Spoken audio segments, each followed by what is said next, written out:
नमस्कार मित्रों, मैं आपका ज्योतिष मित्र ओम बाबू शर्मा ओम एस्ट्रो बर्ड चैनल में आपका हार्दिक अभिनंदन करता हूँ। ईश्वर से दुआ करता हूँ, आपको स्वस्थ रखे, आपकी सभी मनोकामनाएं पूर्ण करे। साथियों, मैं जो देखता हूँ, अक्सर आप लोग गोचर पर ज्यादा फोकस्ड रहते हैं, दशा महादशाओं का पर आप लोग ध्यान नहीं देते हैं। यदि कुछ लोग मेरी वीडियो ऐसे व्यक्ति देख रहे हो जो ज्योतिष को सीखना चाहते हैं या फिर जिनका ज्योतिष में इंटरेस्ट है, तो मेरी उनको राय है कि गोचर से हम तय नहीं कर सकते किसी का भविष्य भाग्य। गोचर एक पार्ट है जो प्रभावित करता है कहीं ना कहीं हमारी वर्तमान लाइफ स्टाइल को, कि हमारा स्वास्थ्य कैसा रहेगा, हमको इंक्रीमेंट मिलेगा नहीं मिलेगा, हमारे लिए कौन सी दिशा ठीक होगी काम करने के लिए। ये सब चीज के लिए गोचर ठीक है देखना, लेकिन मूलतः यदि आपको ये जानना है कि हमारे जीवन में कौन सा समय कैसा गुजरेगा, उसको देखने के लिए हमको विषुवत्तरी दशा देखना चाहिए, महादशा का अध्ययन करना चाहिए, अंतरदशा का अध्ययन करना चाहिए। ये मोटा मोटी ये 5 होती हैं वैदिक ज्योतिष के हिसाब से, व्रत पाराशरी के हिसाब से देखें हम, पाराशर जी ने उसमें जो लिखा है उसमें महादशा का एक निश्चित क्रम भी तय किया हुआ है। तो महादशा है, महादशा के अंतर्गत जो है अंतरदशा है, अंतरदशा के अंतर्गत प्रत्यंतर दशा है, उसके अंदर फिर सूक्ष्म दशा, उसके अंदर प्राण दशा। ऐसे 5 दशाएं ये होती हैं जिनमें ग्रहों का गोचर होता है। किसकी महादशा चल रही है, उसमें किसका अंतर चल रहा है, उस अंतर में किसका प्रत्यंतर चल रहा है, तो प्रत्यंतर में फिर कौन सूक्ष्म रूप से उसमें भ्रमण कर रहा है और कौन बिल्कुल प्राण दशा में आए, मैंने वो 2-2 घंटे के लिए भी होता है उसको। तो कई बार इससे भी हम देखते हैं कि ये बहुत नियर अबाउट जब हमको रिजल्ट निकालना होता है ना, दिन समय घंटे मिनट सेकंड जब निकालना हो, कोई कहता है कि सर बिल्कुल ऐसा एग्जैक्ट बताइए हमको, तो हमको प्राण दशा तक जाना पड़ता है। उसमें सिर्फ और सिर्फ हम गोचर देखकर नहीं बता सकते। इसी प्रकार से हमारी जो कुंडलियां हैं, षोडश वर्ग कुंडली, उनका भी अध्ययन करना होता है। जो 16 कुंडलियां हैं पर्टिकुलर हर विषय के लिए एक कुंडली है। फॉर एग्जाम्पल मैं उदाहरण के तौर पर बताऊं, जैसे D1 चार्ट है, तो D1 चार्ट क्या है, लग्न है आपके। आपके नेचर के बारे में जानना हो, आपके स्वभाव के बारे में जानना है, आपके व्यक्तित्व के बारे में जानना है, ओवरऑल आपके जीवन के बारे में जानना है, तो हम लग्न D1 देखते हैं। हम D2 मतलब दृष्टांत कुंडली जो हम देखते हैं, वो उसमें हम ये देखते हैं कि कौन से ग्रह की दशा कैसी जाएगी, किस ग्रह में अंतर्दशा जाएगी, वो हम D2 से देखते हैं। इसी तरह से D7 संतान हमारी कैसी होगी, बच्चे हमारे कैसे होंगे, संतान सुख हमारी लाइफ में है या नहीं है, वो हम D7 से देखते हैं। D9 से हम अपने दाम्पत्य को देखते हैं, हम अपने भाग्य को देखते हैं, हमारी शादी कब होगी, हमारा लाइफ पार्टनर कैसा होगा, किस दिशा में हमारी शादी होगी, कब होगी, किस राशि का होगा, किस लग्न का होगा। नवांशा और D1 मतलब D9 और D1, इन दोनों को पैरेलल रख कर जब हम देखते हैं, तो हम ये देखते हैं कौन सा ग्रह ऐसा है जो लाइफ टाइम हमको सबसे ज्यादा मदद करेगा। तो उसको हम देखते हैं वर्गोत्तमी ग्रह कौन सा है। सपोज दैट क्या कि D1 में लग्न में बुध बैठे हुए हैं 1 नंबर में, और D9 में भी लग्न में 1 नंबर में बुध बैठे हुए हैं, तो वो वर्गोत्तमी ग्रह हो गए आपके लिए। इसी प्रकार से भावोत्तमी, लग्न में भी उसी भाव में बैठा है ग्रह और आपके नवांशा में भी बैठा हुआ है, तो वो भावोत्तमी हो गया। इस प्रकार से, और जो भावोत्तमी या लग्न ये वर्गोत्तमी होते हैं, ये प्लानेट 100% रिजल्ट देते हैं।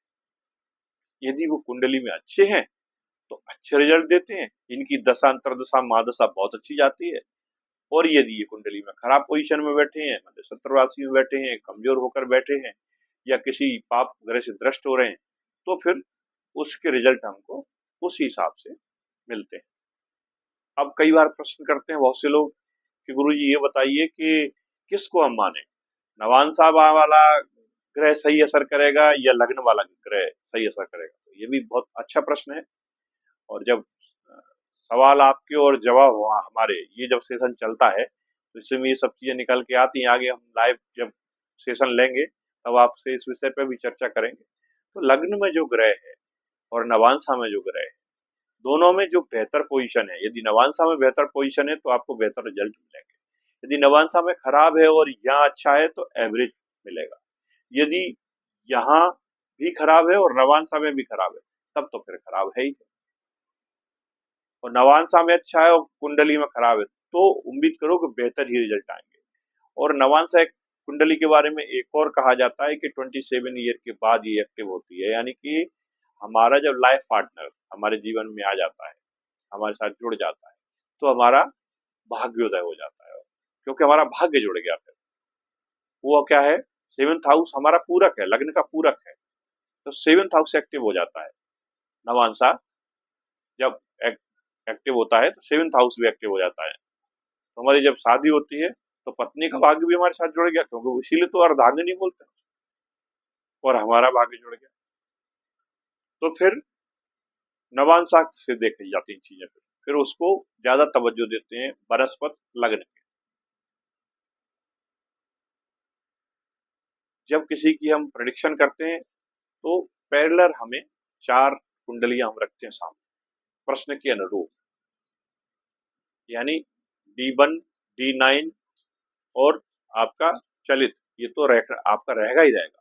साथ में देन आपका क्वेश्चन क्या है, यदि आपका करियर से रिलेटेड कोई क्वेश्चन है तो D10 हम पैरेलल रखते हैं। आपका दाम्पत्य से रिलेटेड, व्यापार से रिलेटेड कोई क्वेश्चन है, D9 हम साथ में रखते हैं। संतान से रिलेटेड कोई क्वेश्चन है तो D7 हम पैरेलल रखते हैं। इसके साथ साथ फिर हम महादशा और अंतरदशा उसकी भी स्टडी करते हैं, और करना भी चाहिए। देखा जाता है कि तात्काल की मित्रता किस किस ग्रहों की आपस में है, ताराबल किसका अधिक है, देन दशा महादशा में कौन सा प्लानेट कौन से नक्षत्र में बैठा हुआ है, वो हमारे संपत्ति तारा में आ रहा है, विपत में आ रहा है, या प्रत्यारी में आ रहा है, लाभ में आ रहा है, अति मित्र में आ रहा है, मित्र में आ रहा है। तो जो हम 9 तारा देखते हैं, ताराबल देखा जाता है, उसके हिसाब से फिर हम तय करते हैं ये आपका कार्यकाल कैसा गुजरेगा। तो दोस्तों, ज्योतिष तो समंदर है, इसमें जितना आप जाओगे उतना निकाल के लाओगे। ताउम्र आप इसमें लगे रहिए, फिर भी आप इसका दशांश भी नहीं पकड़ पाओगे, इतना बृहद विषय है। जिन लोगों के प्रोडिक्शन लगते हैं, मैं कहता हूँ निश्चित तौर से माँ भगवती की कृपा उनके ऊपर रहती है, माँ सरस्वती उनके जिब्या पर विराजमान रहती है, जो निर्मल मन से सच्चे हृदय से आप लोगों को सेवाएं देते हैं बिना किसी लोभ और लालच के। उन लोगों के प्रोटेक्शन आपको अवश्य लगते हैं। और जो लोग सिर्फ और सिर्फ पैसा बनाने के लिए 5 मिनट में आपका भविष्य बताने की बात करते हैं, प्रणाम करता हूँ। ऐसे विद्वानों को मैं दूर से प्रणाम करता हूँ। और आपसे भी मेरी आग्रह है कि थोड़ा सा विवेक का इस्तेमाल कर लिया करें। 2 मिनट 4 मिनट में कोई किसी का भविष्य नहीं बता सकता। मैं बहुत समय से एस्ट्रोसेज पर जुड़ा हुआ हूँ, पैनल्ड हूँ दोस्तों। उसमें लोग बच्चे आते हैं, चैटिंग करते हैं, क्योंकि वो 4 मिनट शुरू के फ्री होते हैं। ज्यादातर बच्चे बच्चियां आते हैं जो टीनेजर एज जिनकी होती है ना, मेरा एक्स चला गया, मेरा भाई आ गया, ये मिलेगा कि नहीं मिलेगा, वो नाराज हो गया तो कब आएगा। इतना समय वो खराब करते हैं, उसमें हम लोगों का इतना समय खराब करते हैं, मैं सत्य बता रहा हूँ। मैं कई बार 8-8 दिन तक वो टाइम ड्यूरेशन में उसको खोलता ही नहीं एस्ट्रो से। गंभीर कुंडलियां भी आती हैं, पर 2 मिनट में 4 मिनट में आप किसी का भविष्य तय कर दे रहे हो। कोई भी प्रश्न आप पूछ रहे हो उसके हिसाब से आगे डिसीजन भी ले रहे हो। ये छलावा है, बेसिकली ये छलावा है, चीटिंग है। ये जैसे आप व्हाट्सअप, फेसबुक और सोशल मीडिया, इंस्टाग्राम पे जो चैटिंग है ना, जस्ट लाइक बस ये ज्योतिष चैट कह सकते हो इसको। इसकी कोई गारंटी नहीं।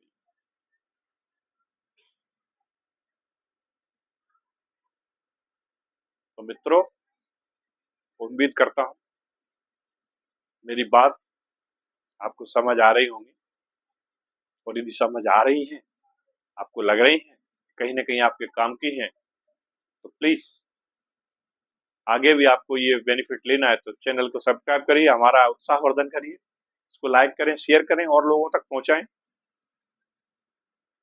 आगे चलकर साथियों, मैं ज्योतिष के कोर्सेज डिजाइन कर रहा हूँ। आगे चल के हमें कोर्सेज बनाएंगे बहुत मिनिमम फी के साथ, उसको हम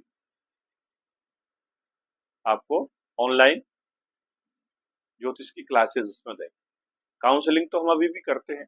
अगर किसी को पर्सनल डिस्कशन करना है, बिहेवियर काउंसलिंग करना है, शादी से रिलेटेड कोई अगर समस्या आ रही है उस पर काउंसलिंग करना है, एक होता है कुंडली दिखाना और एक होता है उस पर डिस्कशन करना, और एक होता है कि हमें कोई ऐसा व्यक्ति चाहिए जो हमको सही गाइड कर दे किन्हीं किन्हीं चीजों पर। वो बेसिकली काउंसलिंग कहलाती है। जो हमारा अनकॉन्शियस माइंड है, जिसमें कई तरह के उल्टे सीधे ख्याल आते रहते हैं, उसको लाइन पर लाना। वो तो जो थॉट प्रोसेस प्रोसेस है और जो पैटर्न जो दिमाग में आपके सेट हो गया है, जो एकदम एक साइकोलॉजी बन गई है, वो साइकोलॉजी को काउंसलिंग के माध्यम से चेंज किया जाता है और उस पैटर्न को तोड़ा जाता है धीरे धीरे। जैसे आप साइकेट्रिस्ट के पास जाते हो ना, तो वो भी यही करते हैं, हम लोग भी यही करते हैं।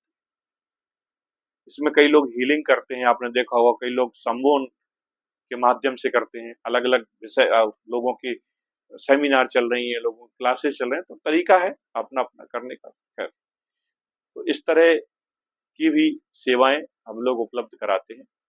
यदि आपको किसी को इसकी भी जरूरत हो तो हम निश्चित तौर से आपकी जो मदद की जाएगी करेंगे, बहुत ही न्यूनतम शुल्क के साथ। क्योंकि दोस्तों, समय बहुत कीमती है और समय सबके पास उतना ही, इसी को सभी जगह हमको डिस्ट्रीब्यूट करना होता है। हम लोग कहीं ना कहीं जॉब करते हैं, दूसरे काम भी करते हैं, क्योंकि ज्योतिष तो कोई इनकम का जरिया है नहीं, और जिनका है वो फिर उस तरह का काम करते हैं। हमारी कोशिश ये है कि हम आपको मिनिमम फीस में और मिनिमम समय में मैक्सिमम दे पाए। धन्यवाद दोस्तों, मिलते हैं अगली वीडियो में। अपने माँ बाप की सेवा करें, गौ माता की सेवा करें। नमस्कार, राधे राधे।